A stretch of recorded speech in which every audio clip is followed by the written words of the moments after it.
નમસ્કાર, સીધું ને સટ સાથે હું છું વિક્રમ. હું છું યશ. અને આજે વાત કરવી છે કે બોટાદમાં સાળંગપુર ધામમાં કષ્ટભંજન દેવને લઈને એક મોટો વિવાદ હવે જે ચર્ચાનો કેન્દ્ર બન્યું છે કે જ્યાં મંદિર પ્રશાસને દિવ્ય સ્વરૂપો, પ્રતિમાઓ, ચિત્રો અને કિંગ ઓફ સાળંગપુર જેવી વિશિષ્ટ ઓળખને કાનૂની સુરક્ષા આપવા માટે કોપીરાઇટ અને ટ્રેડમાર્કની નોંધણી કરાવી છે.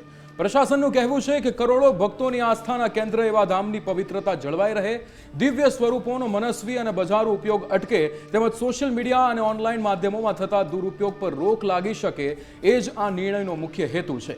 પરંતુ આ નિર્ણયે હવે નવી ચર્ચા અને વિવાદને જન્મ આપ્યો છે. યશ, તો એક તરફ સમર્થકોનું એવું માનવું છે કે હનુમાનજીના નામે થતા ફ્રોડ અને વ્યાવસાયિક શોષણ સામે આ એક જરૂરી કાનૂની કવચ છે, તો બીજી તરફ વિરોધીઓ એવા સવાલ ઉઠાવી રહ્યા છે કે આસ્થાના પ્રતીકો પર કોઈ સંસ્થા હક જમાવી શકે? શું દાદાના દર્શન, ચિત્રો કે કલાત્મક અભિવ્યક્તિ માટે હવે મંજૂરી લેવી પડશે? ભક્તિ, આસ્થા અને અધિકાર વચ્ચેનો આ વિવાદ હવે માત્ર કાનૂની નહીં પરંતુ ભાવનાઓ સાથે જોડાયેલો એક મુદ્દો બની ગયો છે. જી બિલકુલ. એટલે અહીંયા જે રીતે આ સમાચાર સામે આવ્યા અને ત્યારબાદ બે ફાટા પડી ગયા છે, અને એ ફાટા એટલા માટે પડ્યા છે કારણ કે બોટાદના સાળંગપુર ધામે કોપીરાઇટ અને ટ્રેડમાર્ક નોંધાવ્યા છે. આ જે સમાચાર સામે આવ્યા હતા જેમાં દિવ્ય સ્વરૂપોના હકોની સફળ નોંધણી કરવામાં આવી છે. તમામ પ્રમાણપત્રો કષ્ટભંજન દેવના ચરણોમાં સમર્પિત તો કરવામાં આવ્યા, પરંતુ અહીંયા કષ્ટભંજન દેવની આધ્યાત્મિક વિશિષ્ટતાઓ સુરક્ષિત રાખવાનો હેતુ છે તેવી અહીંયા વાત કરવામાં આવી. પવિત્ર ધામની ઓળખ, વારસાનું સંરક્ષણ કરવાનો મુખ્ય હેતુ છે.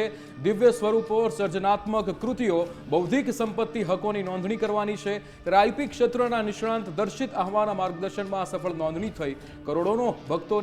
કરોડો ભક્તોની અહીંયા આસ્થા છે, શ્રદ્ધાનું કેન્દ્ર છે સાળંગપુર ધામ. પણ અહીંયા સવાલ એ થઈ રહ્યો છે કે શું આ કોપીરાઇટ અને ટ્રેડમાર્ક લેવા એ કેટલા અનિવાર્ય હતા, કેટલા જરૂરી હતા? સવાલ એ થઈ રહ્યો છે કારણ કે સાળંગપુર ધામ કે જે અનેક અહીંયા કરોડો ભક્તોની આસ્થાનું કેન્દ્ર છે, દર શનિવારે આપણે જોઈએ છીએ હજારોની સંખ્યામાં ભક્તો ત્યાં પહોંચી જતા હોય છે. અને આવા જે ભક્તો હોય છે તે ભક્તમાંથી કદાચ કોઈ એવો ચિત્રકાર હોય, કદાચ કોઈ એવો કૃતિ બનાવતો વ્યક્તિ હોય, જો એ સાળંગપુર ધામ પર કોઈ વસ્તુ બનાવે છે તો શું હવે તેને કોપીરાઇટ લેવા માટે પરમિશન લેવી પડશે? શું તેને પોતાની એક કલાત્મક કૃતિ કે પછી કોઈ પેઇન્ટિંગ બનાવવા માટે અહીંયા મંદિર પાસેથી પરમિશન લેવી પડશે કે પછી મંદિરને રોયલ્ટી ફીસ પણ આપવી પડશે કે કેમ? આવા સવાલો એટલા માટે થઈ રહ્યા છે કારણ કે સાળંગપુર મંદિરે કોપીરાઇટ અને ટ્રેડમાર્કનો જે વિવાદ હવે વકર્યો છે તેમાં વિવાદ બાદ ભક્તોના નિવેદનો પણ સામે આવ્યા છે.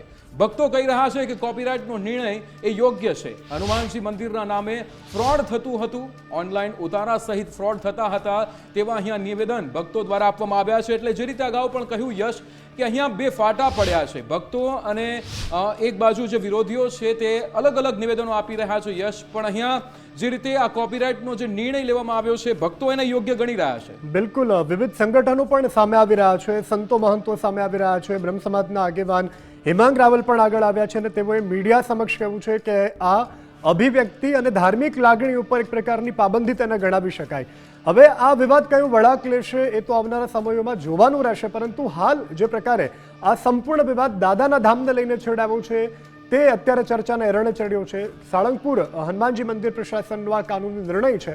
દાદાની 54 ફૂટ ઊંચી પ્રતિમા, ચિત્રો સુરક્ષિત કરવામાં આવ્યા છે. આ સાથે કિંગ ઓફ સાળંગપુર પ્રતિમાનો નહીં થાય મનસ્વી ઉપયોગ સાળંગપુર મંદિર તરફથી કોપીરાઇટ અને ટ્રેડમાર્ક લેવામાં આવ્યો છે. ભક્તો જે ભક્તિ પ્રતીકો છે તેનો બજારો ઉપયોગ પર હવે બ્રેક વાગવાની છે. પરવાનગી વગર વ્યાવસાયિક ઉપયોગ પર પ્રતિબંધ છે. સોશિયલ મીડિયા કે માર્કેટમાં દુરુપયોગ પર રોક લગાવવા માટેનો હેતુ મંદિર પ્રશાસનનો આ છે. પરંતુ હવે એક તરફ સમર્થન ભક્તો કરી રહ્યા છે, બીજી તરફ આ વિવાદને લઈ અને અત્યારે લોકો કહી રહ્યા છે કે આસ્થા પર પ્રહાર છે. પરંતુ યોગ્ય શું છે, સાચું શું છે એ નિર્ણય ભક્તોએ કરવાનો છે. વિરોધીઓ પોતાનો મત રાખી રહ્યા છે, ભક્તો પોતાનો મત રાખી રહ્યા છે, પરંતુ આ બધાની વચ્ચે આપણી આસ્થાનું કેન્દ્ર તો સાળંગપુર છે. સાળંગપુરમાં બિરાજિત કષ્ટભંજન દેવ છે.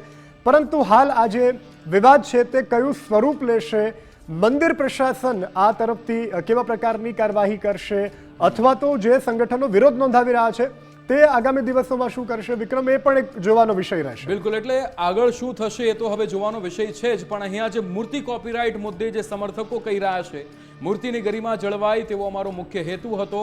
અધિકૃત મંજૂરી વિના ફોટો વાપરવો એ કાયદેસર ગુનો છે. એટલે કે અહીંયા સાળંગપુર દાદાની એ ફોટો વાપરવાની જે વાત છે તેને લઈને પણ કાયદેસર ગુનો ગણવામાં આવી રહ્યો છે કે ફોટો પણ ન વાપરી શકાય, શ્રદ્ધાના પ્રતીકનું વ્યાવસાયિક ઉપયોગ મંજૂર નથી, કલાકારના અધિકારનું પૂરેપૂરું સન્માન કરીએ છીએ, કોપીરાઇટનો નિયમ ભક્તોની સુવિધા માટે બનાવવામાં આવ્યો છે, મંદિરની ઓળખના દુરુપયોગ પર નિયંત્રણનો હેતુ છે, વ્યક્તિગત ભક્તિ માટે ફોટો પાડવાની છૂટ આપી છે, સનાતન પરંપરાનું જતન કરવા અહીંયા કટિબદ્ધ છીએ તેવા નિવેદન આપવામાં આવી રહ્યા છે. એટલે સ્પષ્ટતા કરવામાં આવી રહી છે કે ક્યાંક એ જે પણ આર્ટિસ્ટ હશે એની જે પણ એ વસ્તુ બનાવશે તેના અધિકાર પર પૂરેપૂરું સન્માન કરીએ છીએ, તેને કોઈ પણ એવા પ્રકારની વાત નથી કરવામાં આવી કે તેના ઉપયોગ પર દુરુપયોગ પર નિયંત્રણનો હેતુ માત્ર છે. ત્યારે મંદિરની ઓળખના દુરુપયોગ પર અહીંયા નિયંત્રણ લાવવા માટે આ કોપીરાઇટ લાવવામાં આવ્યો છે. કોપીરાઇટનો નિયમ ભક્તોની સુવિધા માટે બનાવવામાં આવ્યો છે. એટલે ક્યાંક ને ક્યાંક વિરોધાભાસ એ બે નિવેદનની અંદર પણ જોવા મળી રહ્યો છે. મૂર્તિ કોપીરાઇટ મુદ્દે જે વિરોધીઓ કહી રહ્યા છે કે દેવી દેવતાઓ પર કોપીરાઇટ ન હોઈ શકે, કોઈ સંસ્થા કે મંદિર એકાધિકાર ન જમાવી શકે, દાદાના દર્શન માટે કલાકારની મંજૂરી કેમ, આવા પણ જે નિવેદનો આપવામાં આવ્યા છે. એટલે તમામ જે અત્યારે વાતો કરવામાં આવી છે, જે નિવેદન આપવામાં આવ્યા છે, સૌથી પહેલા એ સાંભળીશું. હનુમાનજી મહારાજના અલગ અલગ વિવિધ સ્વરૂપો તેમજ કિંગ ઓફ સાળંગપુરની જે દિવ્ય મૂર્તિ છે એ મૂર્તિ એ આસ્થા અને શ્રદ્ધાના કેન્દ્રને લઈને ધ્યાનમાં રાખી આજે એમના ટ્રેડમાર્ક કોપીરાઇટ્સ કરાવ્યા છે અને તે થઈને આજે હનુમાનજી મહારાજના શરણોમાં સમર્પિત કર્યા છે. ત્યારે આવનારા સમયમાં આના કોઈ દુરુપયોગ કે મિસયુઝ ના કરી શકે એ હેતુથી આપણી સાળંગપુરની આગવી ભક્તિ પરંપરા, સેવા પરંપરાઓ જળવાઈ રહે એ હેતુથી આ કાર્ય સંપન્ન થયું છે. સાળંગપુર મંદિર દ્વારા જે ટ્રેડમાર્ક જાહેર કરેલો છે તે માટે હું મંદિર ટ્રસ્ટીનો ખૂબ ખૂબ આભારી માનું છું. આજકાલથી જ્યારથી અમે મંદિરે આવી છીએ વારંવાર સોશિયલ મીડિયામાં સાળંગપુર નામે કે ફ્રોડ વારંવાર થઈ રહ્યા છે. ઓનલાઈનના ફ્રોડ થાય છે, ફોટોગ્રાફીના થાય છે, મંદિરના ફોટા દ્વારા ઉઘરાણું પણ ચાલુ કરેલું છે, જે હાલની તકમાં ન બને એ માટે ટ્રસ્ટી મંડળે નક્કી કરેલું છે કે કિંગ ઓફ સાળંગપુરનો ટ્રેડમાર્ક લીધેલો છે.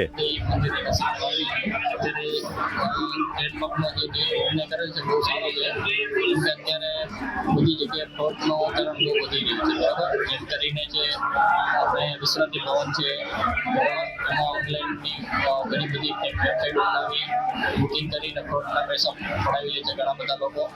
અત્યારે એક કિસ્સો જાણવા મળ્યો કે એક ભાઈએ બુકિંગ કરી અને અહીંયા માટે આવ્યા, સ્લીપ આપી દીધી, જ્યારે બુકિંગમાં અહીંયા આવ્યા તો એની પાસે કંઈ પ્રૂફ નહોતું, બરાબર. સામે પાર્ટીએ તેને પૈસા પડાવી લીધા. ખૂબ જ સારો નિર્ણય છે. આનાથી ઘણા લોકો જે આપણે ખોટી ફ્રોડમાં ખોટા પૈસા પડાવવામાં આપણે અહીંયા ઉતારો છે બહુ મોટો, આપણે સુખડી ભવન કરીને છે તો એમાં ઘણા લોકો ફસાઈ જાય છે કે આપણે ખોટી વેબસાઇટો બનેલી છે એનામાં માણસોને ગુમરાહ કરીને પૈસા પડાવે છે. જેમ કે શનિવારની ટ્રાફિક હોય, તહેવારની ટ્રાફિક હોય ત્યારે બહુ હજારો પબ્લિક આવે છે અહીંયા. એટલે બની શકે કે અહીંયા સાળંગપુર હનુમાનજી મંદિર પ્રશાસન દ્વારા જે કાનૂની નિર્ણય લેવામાં આવ્યો છે એ કાનૂની નિર્ણય એક પ્રકારનો કવચ હોઈ શકે. એ કવચ એટલા માટે કે કોઈ પણ પ્રકારની જે વસ્તુઓ છે એની પાયરસી ન થાય, બીજી રીતે એનો વ્યવસાયની રીતે અહીંયા ઉપયોગ કરવામાં ના આવે. દાદાની 54 ફૂટની જે મૂર્તિ છે એ મૂર્તિને લઈને પણ અહીંયા ટ્રેડમાર્ક નોંધવામાં આવ્યો છે. ત્યારે અહીંયા કિંગ ઓફ સાળંગપુર પ્રતિમાનો કોઈ પણ પ્રકારનો મનસ્વી ઉપયોગ નહીં થાય એના માટે આ કાનૂની કવચ લેવામાં આવ્યું છે. સાળંગપુર મંદિરે જે કોપીરાઇટ અને ટ્રેડમાર્ક લીધા છે તે ટ્રેડમાર્ક અહીંયા આધ્યાત્મિક વિશિષ્ટતાઓને સુરક્ષિત રાખવાના હેતુથી લેવામાં આવ્યો છે. ત્યારે ભક્તિ પ્રતીકોનો બજારુ ઉપયોગ પર બ્રેક લાગશે તેવું પણ અહીંયા આ કોપીરાઇટ અને ટ્રેડમાર્ક બાદ કહેવામાં આવી રહ્યું છે. ત્યારે દિવ્ય સ્વરૂપોના હકોની સફળ નોંધણી કરાવવામાં આવી છે. પરવાનગી વગર વ્યવસાયિક ઉપયોગ પર પણ પ્રતિબંધ મૂકવામાં આવ્યો છે. ત્યારે ભક્તો અલગ નિવેદન આપી રહ્યા છે અને જે દ્વારા પ્રશાસન દ્વારા જે વાત કરવામાં આવી છે તેમાં સોશિયલ મીડિયા કે માર્કેટમાં દુરુપયોગ પર રોક લગાવવાની પણ વાત કરવામાં આવી છે. એટલે યશ, અહીંયા બે વાત આપણે જોઈ શકીએ છીએ. એક બાજુ જે પ્રશાસન કહી રહ્યું છે કે દાદાની જે મૂર્તિ છે એની જે પ્રતિકૃતિ હોય તે પણ બજારમાં લોકો અલગ અલગ રીતે વેચી રહ્યા છે, ફોટોઝ હોય એ પણ વેચી રહ્યા છે, ફોટોગ્રાફી અહીંયા કરીને પણ અલગ રીતે પોતાને અહીંયા બિઝનેસ વધારવા માટે લોકો ક્યાંક ને ક્યાંક વેચી રહ્યા હોય. પણ અહીંયા જે મંદિર જે કરી રહ્યું છે, મંદિરે અત્યારે જે આ નિર્ણય લીધો છે, કદાચ મંદિર એવું પણ કરી શકતું હતું કે એ આવા લોકો ઉપર ક્યાંક કાનૂની કાર્યવાહી કરી શકતું હતું. એ અમુક લોકો હશે કે જે આવું કરી રહ્યા હશે, પણ અહીંયા જે આ ટ્રેડમાર્ક અને જે લેવામાં આવ્યું છે, ટ્રેડમાર્ક કરવામાં આવ્યું છે, જે રીતે અહીંયા કોપીરાઇટની વાત કરવામાં આવી રહી છે, આ કેટલું યોગ્ય એ તો હવે આગળનો સમય બતાવશે. બિલકુલ, જે પ્રકારે ભક્તો પણ કહી રહ્યા છે કે ઘણી વખત વ્યાવસાયિક દ્રષ્ટિથી પણ દાદાના ચિત્રો જે છે તે વિવિધ સોશિયલ મીડિયાના માધ્યમથી લોકોને મોકલવામાં આવતા હોય છે. એક શ્રદ્ધાળુએ કહેવું કે એક વોટ્સઅપ ગ્રુપ હોય છે, એમાં જોડાવા માટે અમુક રાશિ નિર્ધારિત કરેલી હોય છે, જેમાં દાદાના દર્શન તમને નિયમિત કરાવવામાં આવશે. તે પ્રકારની પણ એક ભ્રામક ભ્રાંતિ જે છે તે સમાજમાં શ્રદ્ધાળુઓમાં જતી હોય છે. એટલે મંદિર પ્રશાસન તરફથી આ નિર્ણય લેવામાં આવ્યો છે તો ચોક્કસથી આપણે આટલું કહી શકીએ કે સમજી વિચારી લેવામાં આવ્યો હશે. પરંતુ હાલ એનો જે વિરોધ થઈ રહ્યો છે, સિક્કાની બે બાજુ જેવો ઘાટ અત્યારે સર્જાઈ રહ્યો છે. સાળંગપુરના આ નિર્ણયને લઈને ભક્તો નિર્ણય આવકારી રહ્યા છે, પરંતુ વિવિધ સંગઠનો તેનો વિરોધ કરી રહ્યા છે. કોપીરાઇટનો આ જે નિર્ણય યોગ્ય હોવાની ભક્તો દ્વારા પણ વાત કરવામાં આવી રહી છે. જોકે દેવી દેવતાઓનું ક્યારે પણ જે રીતે કમર્શિયલાઇઝ લોકો તેને કરી રહ્યા છે, વિવિધ ચલચિત્રો દેવી દેવતાઓના બનાવી રહ્યા છે, એલઈડીના હોય કે 3D પિક્ચર્સ હોય વગેરે, જે ન થવું જોઈએ એ વાસ્તવિક છે. પરંતુ મંદિર પ્રશાસને પણ આ અંગે ક્યાંક ને ક્યાંક સ્પષ્ટતા આપવી જોઈએ કે મૂળ જે હેતુ છે મંદિર પ્રશાસનનો એ આ રીતનું છે. એના મુદ્દાઓને ધ્યાનમાં રાખી, એ વાતને ધ્યાનમાં રાખી અને આ પ્રકારે આપણે જે નિર્ણય છે તે લીધો છે. કોપીરાઇટ અને ટ્રેડમાર્ક જે છે તે લેવામાં આવ્યા છે મંદિર તરફથી. પરંતુ હાલ તો આજે ચર્ચાના એરણે મુદ્દો ચડ્યો છે તે રાજ્યભરમાં અત્યારે ગુંજી રહ્યો છે, કારણ કે સાળંગપુર હનુમાનજી મહારાજનું આ ધામ એ દેશ નહીં પરંતુ વિદેશમાં વસતા પણ કરોડો લોકોની આસ્થાનું કેન્દ્ર છે.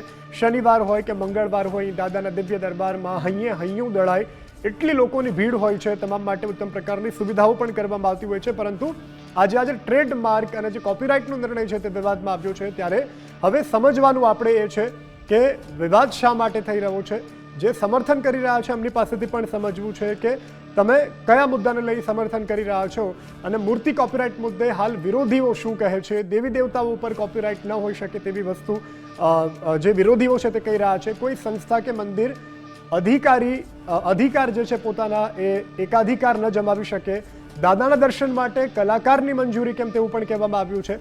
નિર્ણય ભક્તોની ધાર્મિક ભાવનાને દુભાવનારો હોવાની પણ વિરોધીઓ કહી રહ્યા છે. આ વાત ભક્તિ કે કલાત્મક પ્રસ્તુતિ પર જોખમ ઊભું થશે.